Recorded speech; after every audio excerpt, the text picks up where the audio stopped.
मध्य प्रदेश के एक छोटे से गांव सूरजपुर में लोग वर्षों से अस्पताल का सपना देख रहे थे। बड़ी मुश्किल से इमारत बन गई, लेकिन अंदर इलाज के लिए जरूरी सामान खरीदने के पैसे खत्म हो गए। अब क्या होगा मास्टर जी?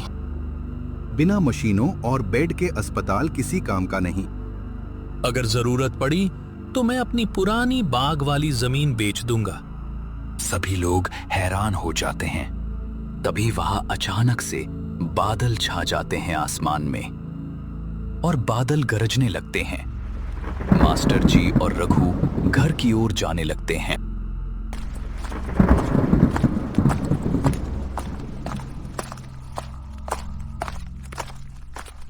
मास्टर जी, हम गलत रास्ते पर आ गए हैं।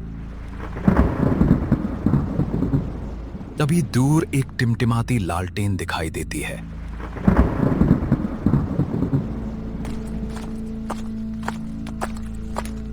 इतनी रात में कहां जा रहे हो बेटा? कहीं से नहीं बाबा, बस बारिश में रास्ता भटक गए थे। आप दोनों लोग भीतर आ जाओ, मैं तुम लोगों को खाने का इंतजाम करता हूं।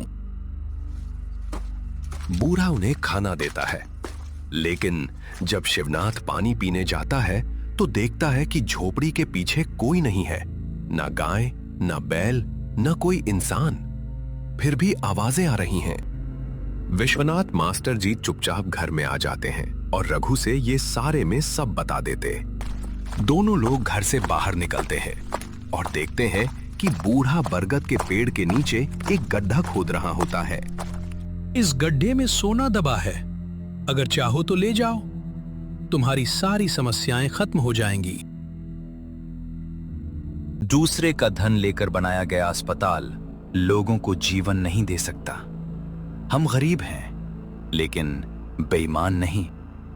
अचानक बूढ़ा हवा में उठ जाता है। उसकी आंखें नीली चमकने लगती है।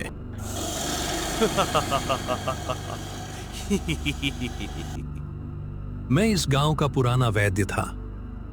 कई साल पहले लोगों की मदद करते करते मेरी मृत्यु हो गई। मैं किसी ईमानदार इंसान की तलाश में था। उसी गड्ढे में से एक सोने का संदूक निकलता है। हैबरगद के नीचे से एक लोहे का संदूक निकलता है। उसमें पुराने सोने के सिक्के और दस्तावेज होते हैं। यह धन मेरे लिए नहीं, गांव के लोगों की सेवा के लिए था। अब इसे अस्पताल में लगाओ। आत्मा मुस्कुराती है, धीरे धीरे प्रकाश में बदलकर गायब हो जाती है। कुछ महीनों बाद अस्पताल पूरी तरह तैयार हो जाता है। गांव में पहली बार एम्बुलेंस आती है। लोग खुशी से झूम उठते हैं। ईमानदारी की परीक्षा अक्सर तब होती है जब लालच सामने खड़ा हो। जो व्यक्ति सही रास्ता चुनता है, उसकी मदद कभी न कभी ईश्वर स्वयं करते हैं।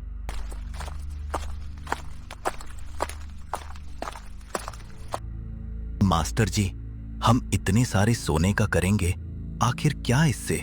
तो हमारा काफी अच्छा अस्पताल बन सकता है। पहले हम इस सोने को बेच देंगे और जो पैसा मिलेगा उससे हम अपनी जरूरत के सामान खरीदेंगे, जैसे मशीनें। हमारे अस्पताल में कोई भी गांव का लोग शहर न जाएं, ऐसी मशीन हम अपने अस्पताल में लगाएंगे। क्या हम गांव के लोगों का इलाज मशीनों द्वारा कर सकते हैं? क्यों नहीं, जरूर कर सकते हैं। इतना सारा सोना देखकर शिवनाथ मास्टर जी के मन में भी लालच पैदा हो जाता है और वह सोचते हैं क्यों न इसमें से आधा सोना बचा लिया जाए। थोड़ा सोना बचा लेता हूं, क्या ही मालूम पड़ेगा, किसी को अपने काम आएगा। मास्टर जी उसमें से आधा सोना निकाल लेते हैं और अपने बिस्तर पर सोने के लिए चले जाते, लेकिन उन्हें नींद नहीं आती क्योंकि उनके मन में बेचैनी थी। नहीं नहीं, ये गलत है। मेरा मन कहां भटका जा रहा है। मैंने इतने सालों से अपने गांव वालों के लिए भला सोच है और आज मैं खुद ही गलत कर रहा हूं। नहीं, मैं सारा पैसा हॉस्पिटल में लगा दूंगा। सच्चे इंसान की पहचान तब होती है जब उसके सामने गलत रास्ते से सब कुछ पाने का मौका हो और फिर भी वो सही रास्ता चुने।